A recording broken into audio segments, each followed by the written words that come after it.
morning to my dear students. તો my name is મેઘા પ્રજાપતિ અને હું તમને ક્લાસ 11th કે ગુજરાતી મીડિયમના અંદર સબ્જેક્ટ વિષય જે છે તમારો જીવ વિજ્ઞાનનો જે વિષય જે છે હું લેવાની છું. ઓકે, તો સૌપ્રથમ જે આપણે સબ્જેક્ટ ભણવાના છીએ બાયોલોજી, બરાબર, એનો આપણે મિનિંગ જોઈએ કે what is the meaning of biology. બરાબર, તો બાયોલોજીનો શું કહેવાય મતલબ શું છે એ જોઈએ. બરાબર, તો બાયોલોજી જ્યારે તમે આજુબાજુ જુઓ છો, બરાબર, તમને કેટલા બધા સજીવો જોવા મળે છે. તમે ઓલરેડી ક્લાસ 10થમાં 8થમાં તમે સજીવ અને નિર્જીવ વચ્ચેનો ભેદ જાણો છો. કેવા પ્રકારનો ભેદ જાણો છો? સજીવ એટલે શું? તમને કેવું છે કે જેના જીવ છે ને તમે શું કહી શકો? સજીવ કહી શકો. બરાબર, કે સજીવોનો જ અભ્યાસ થતો હોય, કે જે આખી બ્રાન્ચ છે. બરાબર, બાયોલોજી એવી બ્રાન્ચ છે કે જેમાં ફક્ત અને ફક્ત સજીવોનો જ અભ્યાસ થાય છે. શું કહેવામાં આવે છે? બાયોલોજી. એના શબ્દ છે એમાં જ એનો મિનિંગ છે જીવ વિજ્ઞાન. ઓકે, જીવોનું વિજ્ઞાન, સજીવોનું વિજ્ઞાન એટલે શું થઈ ગયું? જીવ વિજ્ઞાન, કે જેમાં સજીવોની અંતસ્થ રચના, બાહ્યાક રચના, એનું શરીર જે છે એ કેવી રીતે કાર્ય કરે છે, એમાં કેવી કેવી ઘટનાઓ થાય છે, બધું જ ડિટેલમાં જે ચર્ચા કરવાના હોઈએ, બરાબર, એના અંદર બધું ડિટેલમાં ચર્ચા થાય છે. જેવી રીતે સાયન્સ જે છે એ મુખ્યત્વે એમાં કેમેસ્ટ્રી આવે, ફિઝિક્સ આવે, બાયોલોજી આવે. તો કેમેસ્ટ્રી જે છે રસાયણ વિજ્ઞાન, કે જેમાં ફક્ત અને ફક્ત તમે રસાયણો ઉપર ફોકસ કરો, કે રસાયણો જે છે એ કેટલા છે, કયા છે, તેમજ એમાં રિએક્શન કેવા પ્રકારનું થાય છે, એ બધુંનો જે અભ્યાસ જે છે એમાં આવે છે રસાયણ વિજ્ઞાન. ભૌતિક વિજ્ઞાનમાં ભૌતિક લકી નિર્જીવ વસ્તુઓ ઉપર જે અભ્યાસ થતો હોય એમાં શું આવે? રસાયણ વિજ્ઞાન આવે અને ભૌતિક વિજ્ઞાન. જ્યારે સજીવો ઉપરનો અભ્યાસ છે એને શું કહેવામાં આવે છે? બાયોલોજી કહેવામાં આવે છે.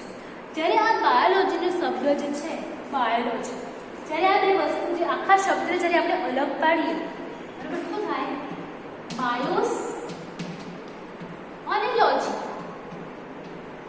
આ બાયોલોજી ટર્મ જે છે કેવો વર્ડ છે? ગ્રીક વર્ડ છે. કેવો વર્ડ છે? એ ગ્રીક વર્ડ છે. બરાબર, જ્યારે આ બાયોલોજીના શબ્દને બે ભાગ પાડીએ, બાયોસ એન્ડ લોજી, બરાબર, તો બાયોસનો મીનિંગ શું થાય? લિવિંગ. શું થાય? એટલે કે જેનામાં જીવ છે, કે લિવિંગનો મતલબ શું થાય? જેનામાં જીવ છે.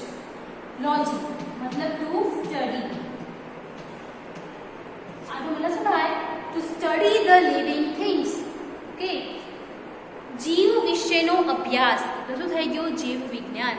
એવી રીતે જ્યારે આપણે લિવિંગ વન્સની સ્ટડી કરીએ છીએ એને શું કહેવામાં આવે છે? બાયોલોજી કહેવામાં આવે છે. બાયોલોજી જે છે કેવો વર્ડ છે? ગ્રીક વર્ડ છે. ઓકે, કેવો વર્ડ છે? એ ગ્રીક વર્ડ છે. બરાબર, ગ્રીક વર્ડમાં એનો બાયોસ અને લોજીસ જ્યારે આપણે અલગ પડશે ત્યારે એનો મિનિંગ ખબર પડશે. ઓકે, હવે ફાધર ઓફ ધ બાયોલોજી જ્યારે આપણે સબ્જેક્ટ ભણીએ છીએ, બરાબર, તો તેના પિતા કોણ છે? તો બાયોલોજીના જે પિતા જે છે, બરાબર, એ કોણ છે? Aristotle, father of the biology.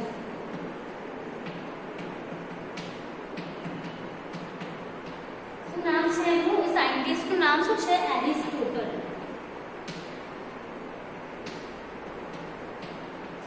Okay, એનું નામ શું છે? એરિસ્ટોટલ.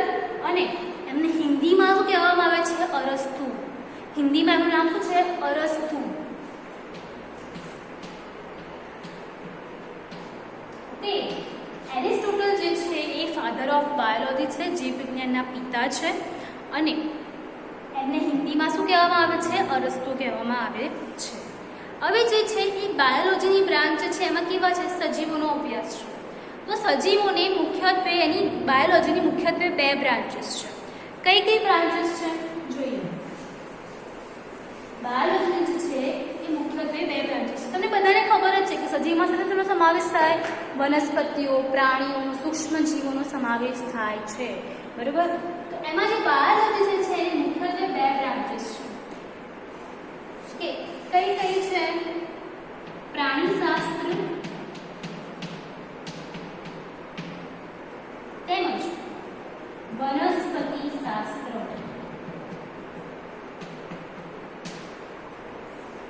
પ્રાણીશાસ્ત્રને ઇંગ્લિશમાં શું કહેવાય? ઝૂલોજી. બધા ઝૂમાં જતા હશે, બરાબર ને? તો ઝૂલોજી કહેવાય. જ્યારે વનસ્પતિ શાસ્ત્ર શું કહેવાય? બોટની. ઓકે, એટલે કે આખું બાયોલોજી છે શેના ઉપર અભ્યાસ કરે છે? સજીવો ઉપર. હવે એની પણ બે બ્રાન્ચ છે. કઈ કઈ? પ્રાણીશાસ્ત્ર અને વનસ્પતિશાસ્ત્ર. પ્રાણીશાસ્ત્ર શું થાય? એનો મિનિંગ ઝૂલોજી ઇંગ્લિશમાં. પ્રાણીશાસ્ત્ર એટલે શું? કે જેમાં ફક્ત અને ફક્ત પ્રાણીઓ વિશે અભ્યાસ થતો હોય એવી આખી બ્રાન્ચ છે. ખાલી એકલા પ્રાણીઓ વિશેનો અભ્યાસ છે. કેટલા કેટલા પ્રાણી છે, કેવી રીતે વર્ગીકૃત કરવામાં આવ્યા છે, તેમજ એ લોકોની ફિઝિયોલોજી શું છે, એના એનાટોમી શું છે, એ લોકો કેવી રીતે કાર્ય કરે છે, કેટલી વિવિધતા છે પ્રાણીઓમાં, એ બધો જ જે અભ્યાસ જે છે શેમાં થશે? પ્રાણીશાસ્ત્રમાં થશે, બરાબર? તો એ પ્રાણીશાસ્ત્ર જે છે ઝૂલોજી, તો ફાધર ઓફ ધ ઝૂલોજી, તો ફાધર ઓફ ઝૂલોજી એટલે કે પ્રાણીશાસ્ત્રના પિતા કોણ છે? તો પ્રાણીશાસ્ત્રના પિતા પણ કોણ છે? એરિસ્ટોટલ. ઓકે, અરસ્તુ. હિન્દીમાં શું કહેવાય આપણે? અરસ્તુ. કે પ્રાણીશાસ્ત્રના પિતા પણ કોણ છે? એરિસ્ટોટલ છે. એવી રીતે વનસ્પતિશાસ્ત્ર કે જેમાં ફક્ત અને ફક્ત વનસ્પતિઓના ઉપર જ અભ્યાસ થતો હોય, તો એવું જે શાસ્ત્ર જે છે એને શું કહેવામાં આવે છે? વનસ્પતિશાસ્ત્ર અથવા તો બોટની અથવા તો પ્લાન્ટ સાયન્સ. ઓકે, હવે આ જે છે એના ફાધર ઓફ બોટની કોણ છે? તો ફાધર ઓફ બોટની એટલે કે વનસ્પતિ શાસ્ત્રના પિતા કોણ? તેમનું નામ શું છે? થિયોપેટ્રસ. થિયોપેટ્રસ. ઓકે, તો આ હતું જસ્ટ ઇન્ટ્રોડક્શન કે તમારો જે બાયોલોજી સબ્જેક્ટ જે છે એની મુખ્યત્વે બે બ્રાન્ચીસ છે. એનું મિનિંગ શું છે? બાયોલોજીનું મિનિંગ શું થાય છે? જ્યારે આપણે એ શબ્દને અલગ કરીએ, બરાબર, ત્યારે જ આપણને એનો એ શબ્દમાં જ એનો મિનિંગ મળી જાય છે. તેમજ એની બે બ્રાન્ચીસ છે. સજીવો કેટલા કેટલા પ્રકારના હોય છે? પ્રાણી હોય છે, વનસ્પતિ હોય છે. તો એના આધારે એની બે શાસ્ત્ર છે. કયા કયા વિભાગોમાં વિભાજિત કરવામાં છે? પ્રાણીશાસ્ત્ર અને વનસ્પતિશાસ્ત્ર. Zoology and બોટની. એ બંનેના પિતા કોણ છે? ફાધર ઓફ ઝૂલોજી અને ફાધર ઓફ બાયોલોજી બંને કેવા છે? સેમ છે, એરિસ્ટોટલ, અરસ્તુ. અને જ્યારે વનસ્પતિશાસ્ત્રના પિતા કોણ છે? થિયોપેટ્રસ. ઓકે, તો અહીંયા જે છે જસ્ટ ઇન્ટ્રોડક્શન છે તમારું, પ્રસ્તાવના જે છે અહીંયા કમ્પ્લીટ થાય છે. ઓકે, તમારું જે ફર્સ્ટ ચેપ્ટર છે 11th સાયન્સમાં કયું છે? સજીવ વિશ્વમાં વિવિધતા. કે એનસીઆરટી એ સમજી વિચારીને બહુ બધા પ્રોફેસરો ભેગા થાય તમારો આખો અભ્યાસ પણ રચતા હોય છે, બરાબર? તમારા આગળ જ્યારે તમે અભ્યાસ કરશો એનું બેઝિક જે છે, તમે બાયોલોજી કેમ લીધું હશે? ડૉક્ટર બનવું હશે, બરાબર? તો એ બધું જ જે છે એમાં ડૉક્ટરીમાં આખું આપણે હ્યુમન બોડી તો આપણે બધું ભણીએ છીએ.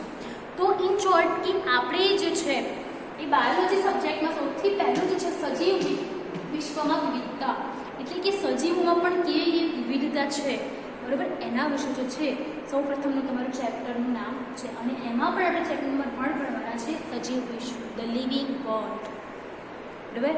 કે આપણું જે આજુબાજુનું વાતાવરણ જે છે આખા સૃષ્ટિમાં વિવિધ પ્રકારના સજીવો આવેલા છે કે જેના વિશે જે છે આપણે અભ્યાસ કરવાના છીએ, બરાબર? સૌપ્રથમ જે સેકન્ડ ટોપિક છે સજીવ એટલે શું? એટલે સજીવ તમે કોને કહી શકો, બરાબર?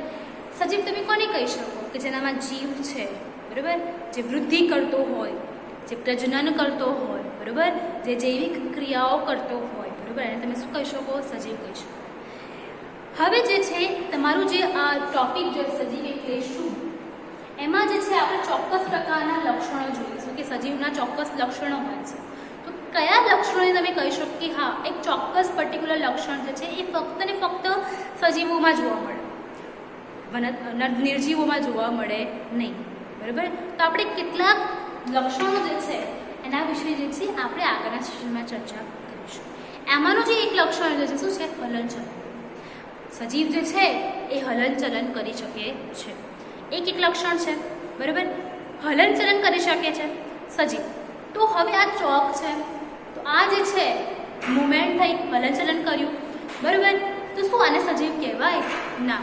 તેમજ વનસ્પતિ, તો વનસ્પતિ શું છે કે વનસ્પતિ જે છે એ એક જ જગ્યાએ રહે છે કે જે હલનચલન કરતી નથી, બરાબર? વનસ્પતિ તો શું છે? સજીવ છે. તો આ શું થયું, એનો અપવાદ થયો કે હલનચલન જે છે એ શું છે, સજીવનું લક્ષણ છે. પણ હલનચલન જે છે સજીવનું લક્ષણ કહેવાય નહીં. આમ છે કે પ્રાણીઓ હલનચલન કરે છે, આપણે હલનચલન કરીએ છીએ, પણ વનસ્પતિ હલનચલન કરતી નથી. જ્યારે આપણે સૂતા હોઈએ છીએ, બરાબર, આપણે જ્યારે સૂઈ જઈએ છીએ ત્યારે પણ આપણે હલનચલન કરતા નથી. તો શું આપણે મૃત કહેવાઈએ, શું આપણે નિર્જીવ કહેવાઈએ? તો આમાં જે છે કેટલાક અપવાદ જે છે એ આ લક્ષણો ઉપર રહેલા છે. તો ધીમે ધીમે જે છે આપણે વિવિધ પ્રકારના જે લક્ષણો જે છે એ જોઈશું કે તમે સજીવ કોને કહી શકો. કે તો આગળનું સેશન જે છે આપણે સજીવના લક્ષણો વિશેની ચર્ચા કરીશું. Thank you for the watching.